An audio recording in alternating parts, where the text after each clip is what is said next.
እነዚህ ቦርሳዎች ቶት ባግ ነው የሚባሉት። አብዛኛውን ጊዜ ግን እነዚህ ቦርሳዎች ውበት የላቸውም። ውበት እንዳይኖራቸው ደግሞ ያደረገው ነገር ምንድነው?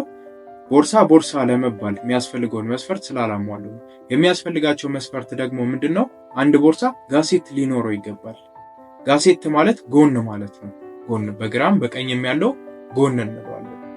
በጥሬ ትርጉሙ ጋሴት የሚባለው በአማርኛ ፍቺ ባይኖረውም ግን አብዛኛውን ጊዜ እኛ ጎን ብለን እንጠራዋለን። ጎን ስለሌላቸው ነው እነዚህ ነገሮች ውበት የሌላቸው ማለት ነው። ጋሴት ለቦርሳችን ውበትን አንደኛ ውበትን ጥልቀትን እና ቅርጹን የሚያስተካክልልን ነገር ነው። እያንዳንዷን ነገር በጋሴት ላይ ተመስርተን ስለሚሰራ ማለት ነው። ጋሴት የሌለው ቦርሳ በቃ ፍላት ዲዛይን ነው፣ ምንም አይነት ውበት የለውም ማለት ነው። ጋሴት ግዴታ ሊኖረው ይገባል ማለት ነው። በጣም ብዙ አይነት ጋሴቶች አሉ። ነገር ግን ከነዚህ ውስጥ በጣም ቀላል የሆነውና እናንተም ለመሞከር እንዲቀላችሁ ብዬ ይህንን ጋሴት ሰርቼዋለሁ።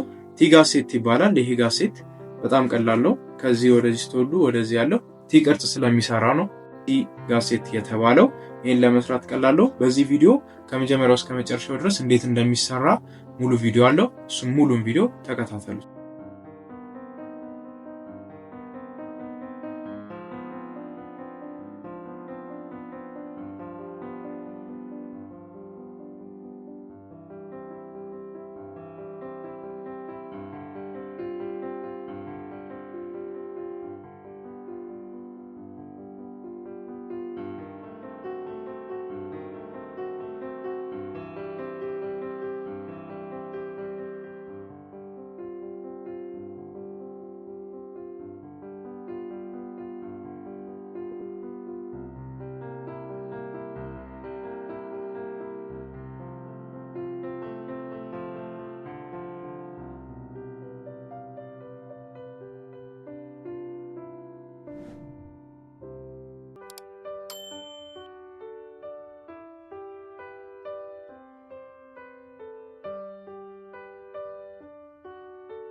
እንግዲህ የሰራነው ቲጋሴት ቶት ባግ ይሄንን ይመስላል። በጣም ቀላል ነው ለመስራት፣ ሞክሩት። ቤታችሁ ሆናችሁ በቀላሉ የምትሞክሩት ነገር ነው። መሞከር ትችላላችሁ። በጣም ብዙ አይነት ጋሴቶች አሉ። እነሱን ጋሴቶች እንድሰራላችሁ የምትፈልጉ ከሆነ ኮሜንት ላይ ጋሴት ብላችሁ ጻፉልኝ። እናም የዚህኛውን ፓተርን ደግሞ እንዴት ድራፍት ማድረግ እንደምችሉ ወይም ደግሞ እንዴት መስራት ፓተርን ሜኪንጉ እንዴት እንደሆነ ማወቅ የምትፈልጉ ከሆነ ኮሜንት ላይ ሀሳባችሁን ንገሩኝ፣ ግለጹልኝ። ሰራላችኋለሁ በሌላ ቪዲዮ ማለት ነው። ቪዲዮውን ከወደዳችሁት ላይክ ማድረግ እንዳትረሱ። ይጠቅማል ብላችሁ ካሰባችሁም ደግሞ ለሌሎች ሰዎች ሼር አድርጉላቸው። ሰብስክራይብ ማድረጋችሁን እንዳትረሱ። ስለተከታተላችሁኝ በጣም አመሰግናለሁ።